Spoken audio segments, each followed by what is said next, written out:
Сега, каква стратегия би била удачна и неудачна за една малка фирма? Най-често се използват стратегиите, които са характерни за големите фирми. И малките фирми ги копират и ги използват в маркетинга си, като разбира се, че не получават добър ефект от използването на тези стратегии. Например, стратегията да се конкурира по цената на предлагания продукт. Само голяма фирма може да си позволи да намаля цената на продукта практически до такива минимални стойности, които доближават цената, по която придобива този продукт на едро. Малка фирма не може да си позволи да слага прекалено ниски цени на продукта. Обаче често малък бизнес точно с това започва, паникьосва, че има голяма конкуренция, че няма достатъчно клиенти, че не прави достатъчно продажби и първото нещо, което започва да прави, е да намаля цените на своите продукти.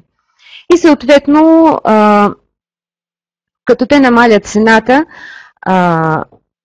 потребителя 100% със 100% сигурност ще намери на друго място същия продукт на още по-ниска цена. Най-вече при някой голям производител или при някой голям търговец. Тук има още една тънкост. Малките фирми се опитват да конкурират и своите колеги, представителите на малкия бизнес, и големите фирми. Това е много неудачна стратегия за конкуренция. Ясно е, че една малка фирма никога, ама никога няма да може да конкурира една голяма фирма.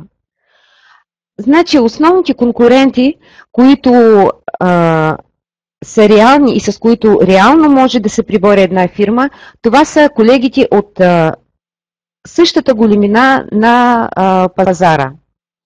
Това са също малките фирми, защото точно с тях се борите за някакъв определен дял на пазара. Като говорим още за неуспешните стратегии, бих искала да посоча още една стратегия, която също често се използва.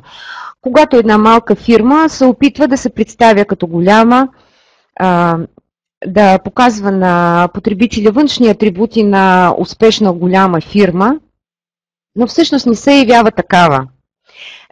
И съответно потребителят очаква от една фирма, която изглежда голяма, определени услуги и определени продукти и определени цени и определено обслужване, но не може да го получи от малка фирма и остава разочарован. Сега приключваме с неуспешните стратегии. Преди да ви кажа за успешните стратегии, бих искала да ви питам. В предварителното задание ви помолих да посочите, да си направите списък с вашите конкуренти. Сложете, ако обичате, плюсчета тези от вас, които са направили такъв списък за себе си.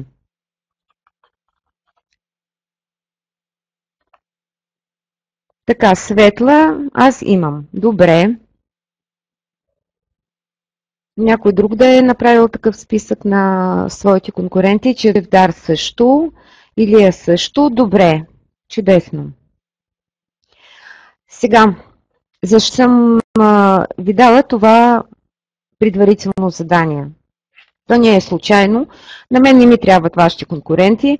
Точно вие трябва да си познавате конкурентите. Защото, както ви казах, вие трябва да се борите не срещу целия пазар, не срещу огромното мнозинство на съществуващи